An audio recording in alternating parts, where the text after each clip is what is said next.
Brother నమస్తే. నమస్తే అన్న. ఏం పేరు బ్రదర్? నా పేరు గుండ్లపల్లి శాంతి స్వరూప్. ఏం చేస్తారు శాంతి స్వరూప్? నేను రియల్ ఎస్టేట్ చేస్తాను నల్గొండలో. ఎట్లా రియల్ ఎస్టేట్ ఎట్లా నడుస్తుంది? అంతా ఇప్పుడైతే ప్రస్తుతానికి ఓకే. అంతా ఎలక్షన్స్ అయిపోయినాక ఉంటుంది అసలు.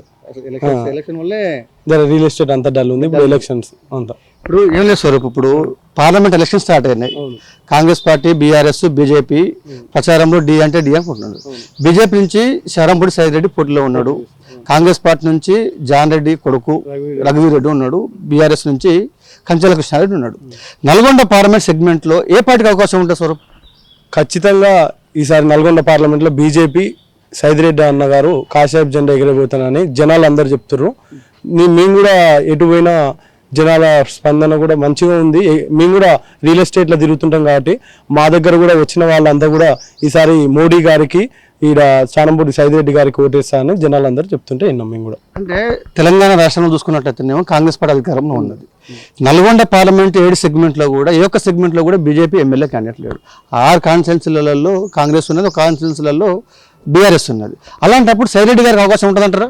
ఖచ్చితంగా. ఇప్పుడు జనాలందరూ ఏమంటారు అంటే గల్లీలో ఎవరున్నా మాత్రం ఢిల్లీలో ప్రధానమంత్రి మోడీ గారే ఉండాలి. మోడీ గారు మాకు ఎన్నో మంచి అభివృద్ధి పథకాలు తెచ్చిర్రు.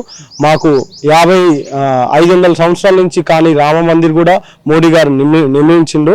కాబట్టి ఖచ్చితంగా ఈసారి జనాలంతా మోడీ గారికి ఓట్లేస్తారని ప్రజలు మేము కూడా నమ్ముతున్నాం. అంటే బీఆర్ఎస్ కానీ కాంగ్రెస్ కానీ అయోధ్య రామ మందిరమే డెవలప్ చేసింది, అయోధ్య చూసి చెప్తే తప్ప బీజేపీ ఏం చేయలేదంటూ కూడా అంటున్నారు. అదంతా ఫాల్తు మాటలు. ఎవరైతే అన్నారో ఖచ్చితంగా మోడీ గారు చాలా అభివృద్ధి పనులు చేసిండు. మాకు కూడా హైవేస్ కానీ రోడ్స్ కానీ చాలా డెవలప్ చేసిండు.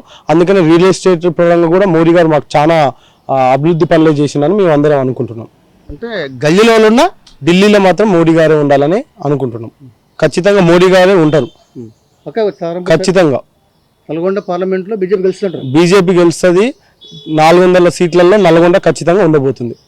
Okay, thank you brother. Thank you అన్న. మేడం నమస్తే. మేడం ఏం పేరు? మేడం సంధ్య నా పేరు. ఏం చేస్తారు మేడం? House wife. సార్ ఏం చేస్తారు మేడం? సార్ హెల్త్ డిపార్ట్మెంట్లో చేస్తారు, ఐ డాక్టర్.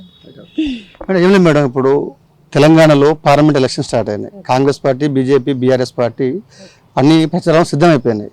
నల్గొండ పార్లమెంట్ కాన్స్టిట్యున్సీలో ఏ పార్టీకి అవకాశం ఉంటుంది మేడం? ఇంకా అది నాకు తెలియదండి. నేనైతే బీజేపీ అనుకుంటున్నాను ఎక్కువ. అట్లా అంటే ఎందుకు మేడం, ఎందుకు బీజేపీ అంటే ఎందుకు అనుకుంటున్నారు? అంటే కొన్ని మంచి పనులు చేస్తున్నారు కదా వాళ్ళు, దాని గురించి అనుకుంటున్నాను. ఇంకా మంచిగా చేయాలి, దాని గురించి అంటున్నాను. లేని వారికి ఇవ్వడం కూడా, ఇప్పుడు ఉచిత రేషన్ ఇవన్నీ చెప్తున్నారు కదా టీవీలో, అవి తప్పకుండా చేయాలి మోడీ గారు అని నేను చెప్తున్నాను. బీజేపీకి అవకాశం ఉంటుంది అంటారు? ఉండాలి కాదు, నెక్స్ట్ టైం కూడా బీజేపీకి అవకాశం అయితే 100% ఉంటుంది అని అనుకుంటున్నాను. నేనైతే అనుకుంటున్నాను కాదు, అవుతుంది అనుకుంటా 100% అయితే. ఎందుకంటే మోడీకి మంచి పనులు చేశాడు కదా, ఇప్పుడు పేదలకు కూడా, లేని వాళ్ళకు కూడా ఇవ్వడం చేయడం అవన్నీ ఇచ్చాడు కదా, దాని గురించి అనుకుంటున్నాను.